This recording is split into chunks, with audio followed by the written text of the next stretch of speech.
Hello বন্ধুরা, সবাইকে green nature YouTube চ্যানেলে স্বাগতম।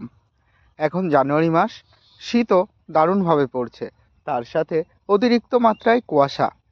তো এই কুয়াশায় আপনার ডালিয়া গাছটির কোনো রকম সমস্যা যে একদমই হবে না সেরকম নয়, সমস্যা হতেই পারে। তো আসুন জেনে নিই কীভাবে আমরা ডালিয়া গাছের সঠিক পরিচর্যা করব।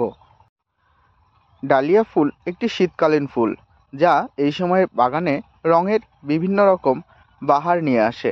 জানুয়ারিতে ডালিয়ার বৃদ্ধি ও ফুল ফোটানোর জন্য সঠিক পরিচর্যা অত্যন্ত গুরুত্বপূর্ণ। তবে কিভাবে এটি করবেন সেটাই আমরা এখন দেখব। তো আসুন দেখে নিই ডালিয়ার জন্যে মাটিটি কেমন হওয়া উচিত। ডালিয়া গাছের জন্য ভালো নিষ্কাশন সম্পন্ন মাটি খুবই জরুরি। এই সময় গাছের গোড়ার মাটি একটু ঝুরঝুরে করে দিন, যাতে জল সঠিকভাবে বের হয়ে যেতে পারে। প্রতি 15 দিনে একবার করে সার প্রয়োগ করুন, তবে রাসায়নিক সার খুব মাত্রায় নয়। একবার একটু জৈব সার আর একটু পটাশ সমৃদ্ধ সার ব্যবহার করুন, দেখবেন কিছুদিন পর আপনার গাছে সুন্দর ফুল নিয়ে আসবে। সার দেওয়ার পর অবশ্যই অল্প করে জল দিন, যাতে গাছটি সহজেই পুষ্টিগুলো গ্রহণ করতে পারে। এরপরে আসি গাছটিকে আমরা কেমন জায়গায় রাখবো।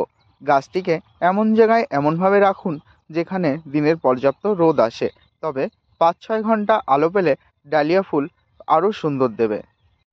এরপরে আসি রোগ পোকা সংক্রান্ত বিষয়ে। এই সময়ে ডালিয়া গাছে পোকামাকড় বা ছত্রাকজনিত সমস্যা হতে পারে। নিয়মিতভাবে গাছের ডালপালা, পাতা পরীক্ষা করুন এবং যদি পোকা দেখা যায় তাহলে নিম তেল অথবা জৈব কীটনাশক ব্যবহার করুন। তবে আপনাদের কাছে জৈব কীটনাশক না থাকলে রাসায়নিক কীটনাশক ব্যবহার করতে পারেন। ছত্রাক থেকে রক্ষা পেতে বর্জ্য মিক্সচার ব্যবহার করতে পারেন। তাছাড়া ম্যানকোজিব এবং কার্বন ডাইজিম গ্রুপের ছত্রাকনাশকও ব্যবহার করতে পারেন। ডালিয়া গাছে যদি আপনার আগে ফুল হয়ে থাকে তাহলে সেই পুরনো ফুলগুলিকে ছেঁটে ফেলুন, যাতে সহজে কুঁড়ি আসতে পারে। এবং দেখবেন গাছের গোড়ায় যদি পিঁপড়ের আক্রমণ হয় তাহলে পিঁপড়ের জন্য উপযুক্ত ব্যবস্থা নিন। এইগুলি গ্রহণ করলে দেখবেন আপনার ডালিয়া গাছটি খুব সুন্দর হবে। ডালিয়ার সঠিক যত্ন আপনার বাগানকে করবে আরও মনোমুগ্ধকর।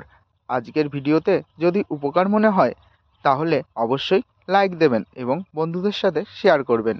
তাছাড়া আমাদের পাশে থাকার জন্য গ্রিন নেচার ইউটিউব চ্যানেলটিকে সাবস্ক্রাইব করতে ভুলবেন না। নতুন কোনো গাছের যত্ন জানতে চান তাহলে কমেন্ট বক্সে জানাতে পারেন। দেখা হবে পরবর্তী ভিডিওতে। ততক্ষণ পর্যন্ত প্রকৃতিকে ভালোবাসুন, সুস্থ থাকুন, ভালো থাকুন। ধন্যবাদ।